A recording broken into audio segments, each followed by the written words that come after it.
Welcome to another workout voiceover. This is the intermediate to advanced pursuit of hypertrophy, and we have a full body workout here. This is times 2.5 speed here this is a single leg Jefferson curl. My full body workouts are structured that one day I do a bilateral squat pattern. So right now it's the paused squat with a quad bias, and then I will do a single leg hinging pattern. And I chose to do Jefferson curls because it's just a very unique movement, and I want to see how that can support my stiff leg deadlift gains. So then the other workout format has me doing a bilateral hinge, which obviously I chose the stiff leg deadlift, and then I'll do a unilateral squat, which right now I'm doing the Bulgarian split squats because they're just the best. So it's really designed for somebody with a weak lower back like myself. So I'm very excited to see, especially these Jefferson curls. They're really hard to do. So this is regular speed, 5 reps on each side, just the bar, and really, really challenging. When I tried to keep the tension and the hinging force production in my hamstrings, it was very, very difficult. And for 5 reps, this is very grindy. So a couple things with the Jefferson curl. Number one, it's pretty much a top-down bending of the spine all the way through the thoracic until you get to about a regular hinge depth, and then it just becomes, like a normal deficit RDL. But I'm really trying to reach the bar over my head and get my head as close as I can to my leg. So I'm kind of folding over, and then I pull myself back up using my hamstring, one vertebrae at a time, thinking about stacking them on top of each other. And yeah, the coordination for this exercise is very, very difficult, especially because I have really tight hamstrings, which is another reason why I chose this, is because it gives me the greatest stretch while maintaining a load on the hamstrings. So over time, I'm hoping that I can keep my planted leg a lot more straight. And it was shaking, guys. I mean, I had to adjust multiple times. I had to fight through the instability of my legs. And yeah, I think this is going to be a very beneficial exercise for me moving forward. Right here, I get stuck because I don't want to pull with my back. I'm really trying to pull with my hamstrings, keep the tension in my hamstrings, because obviously it's a very compromising lift for your lower back. So this is definitely going to be another exercise that I progress super slowly with the weight. I'd be happy after 6 months if I can do like 20 pounds on each side of the bar for a solid 5 reps. That would be really, really good for me. And yeah, just coming to an end on that side. And then we got the other side. I feel like this side for me is less challenging. It's my right side where I feel like my hamstring is super weak and super tight, whereas my left leg, I'm able to keep it more straight. It was still just as challenging to keep the force production in my hamstrings, but overall, I was definitely able to keep my left leg here more straight, which is what I want. So I'm hoping that this can really unlock my hamstring on my right side and just really work the stability aspect of the hamstring. Same thing with my hamstrings as with what I'm doing with my quads. Right now, I'm just really trying to pick a handful of compound movements and get really, really good at them and see the hypertrophy that I can get in the beginning of my training phase with just doing compounds, not really doing any isos. I think for hamstrings, for my quads moving forward after this training cycle, I want to do leg extensions because you can't beat leg extensions if you're talking about quad hypertrophy. But for hamstrings, I would love to get good at Nordic hamstring curls. So I'm definitely going to be purchasing some good bands, and I'm going to be that's going to be my hamstring isolation exercise of choice moving forward, is going to be the Nordic hamstring curl. I feel like if I can get solid at those with a low resistance band, my hamstrings will be really, really stable and they'll definitely grow. The hamstring curl and leg extension machine that I have where I train when I record is not very good.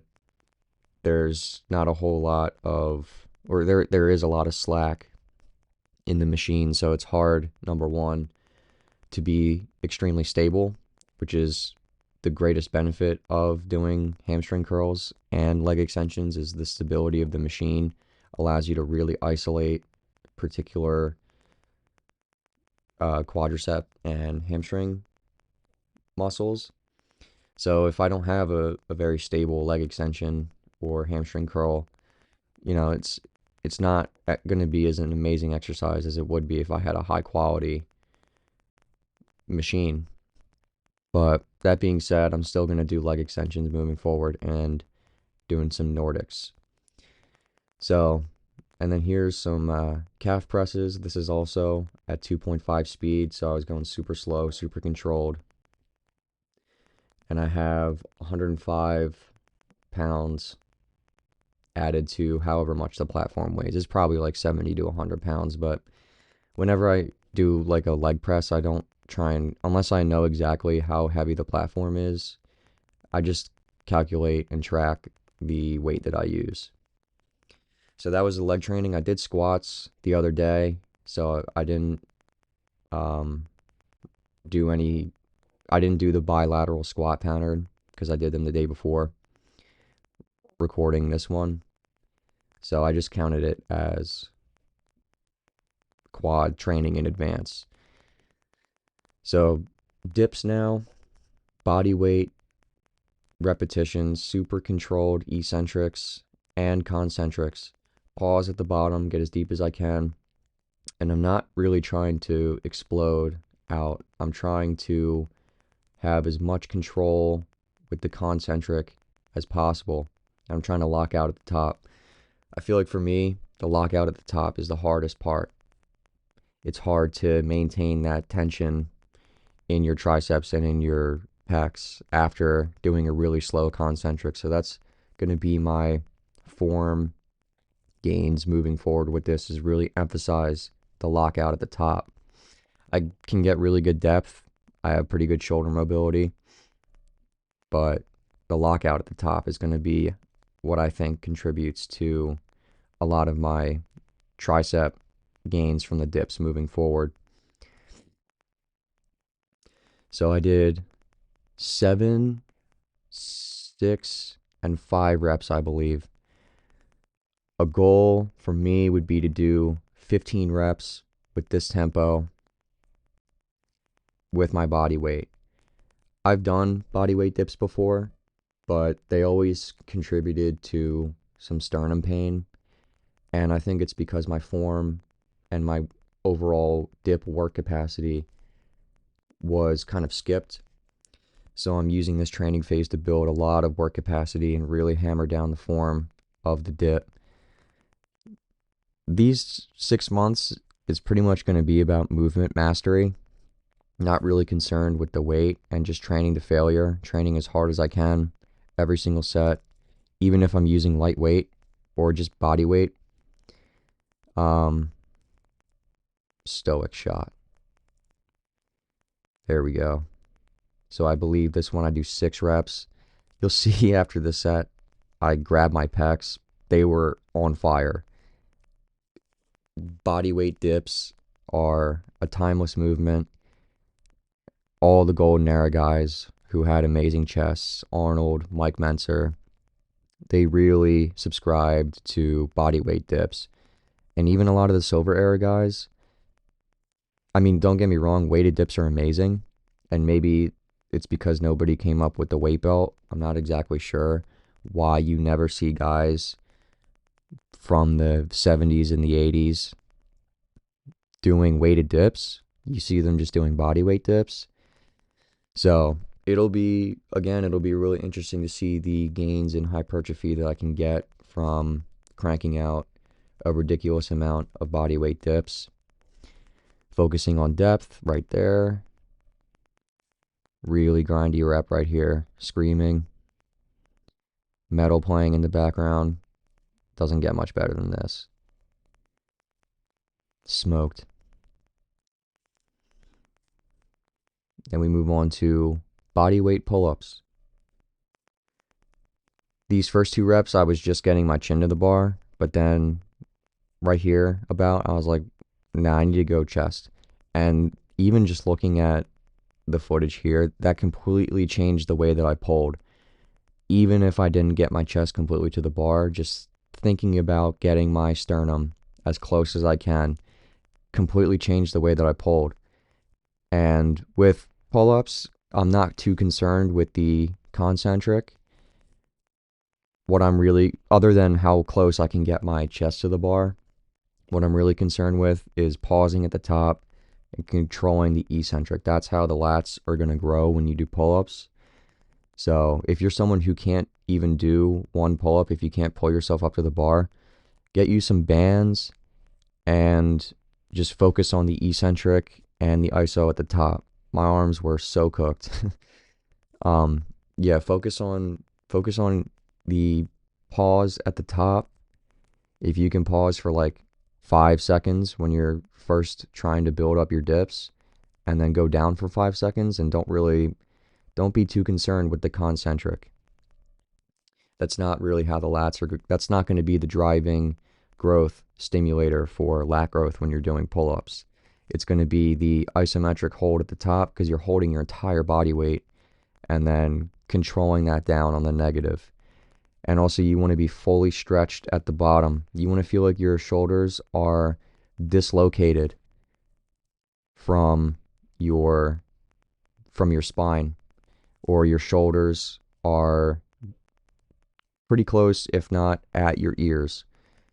Like you can see here, completely dead hang, scapular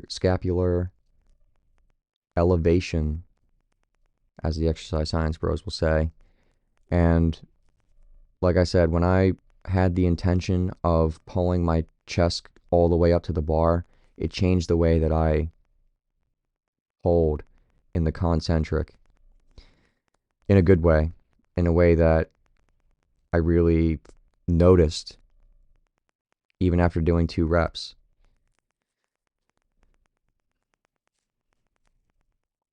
And then we're moving on to arm isolation training. We got some easy bar skull crushers.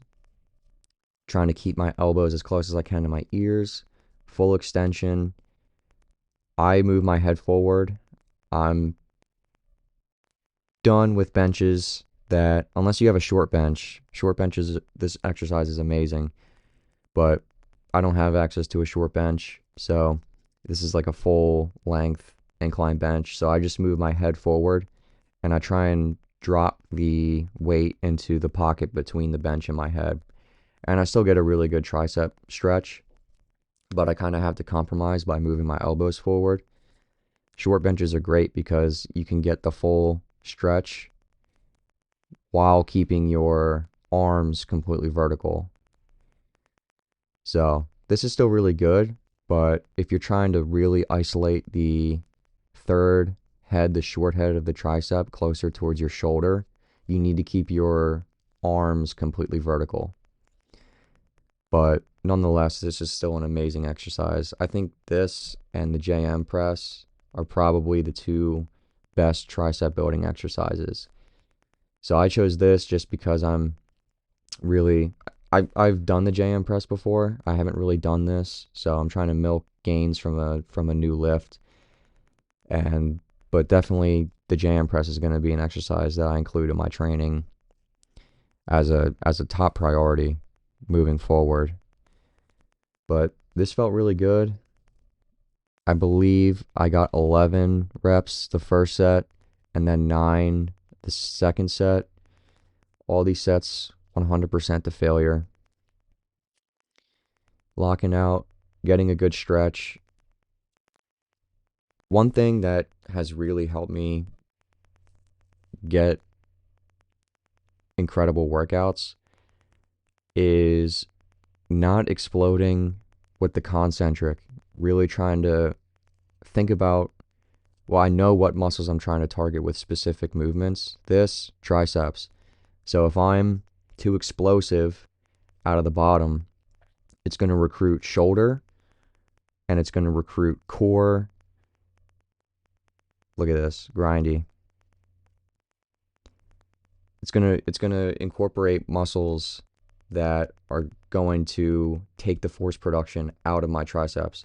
I'd rather do less reps while using just one muscle group that I'm trying to target, especially with an isolation or accessory movement, than, get more reps at a higher weight, but my form is compromising the stimulation of a particular muscle. Why else would you do an isolation movement? Just do a compound exercise at that point.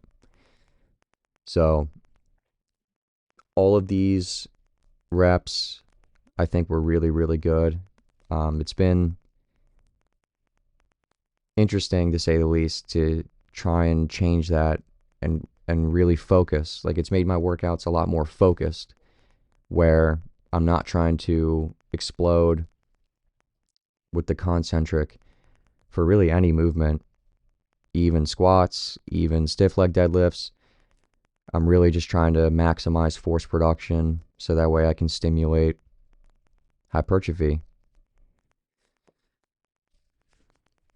This was a very light set. I did 18 and 19. So this is going to be the preacher curl. It's going to be an exercise that I definitely increase weight pretty quickly because of how stable it is.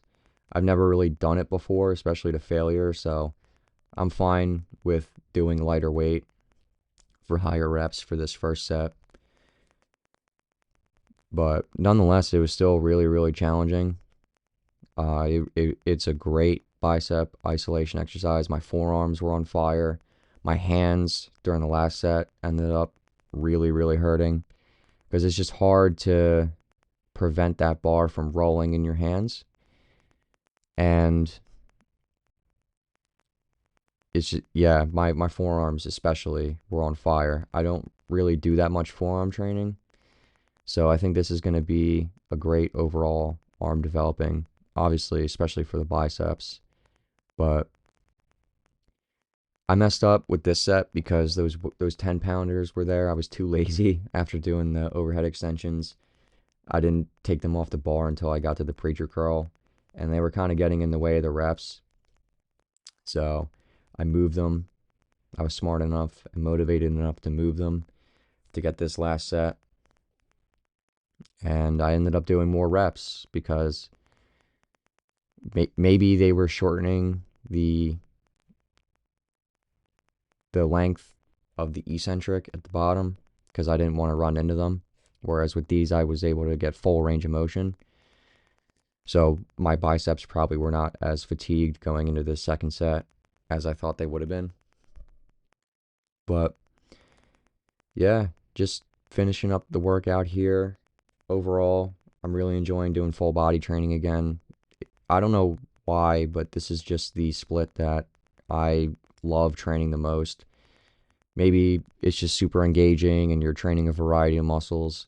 Whenever I train push-pull legs or whenever I train upper lower, it's really hard for me to stick to it. I just get bored, but my brain just responds really well to full body. And, I'm not saying that full body is the best workout split. It's definitely one of them, but everybody I think has a training split and a style of training that they just enjoy doing the most. So that's what made me choose full body in this first training cycle. And I'm going to reevaluate everything after 6 months, but I really think I'm going to train like this for at least a year before I split to upper lower. But just finishing up these reps here. I'll let the reps do the talking. I'm going to head out. Thank you for watching.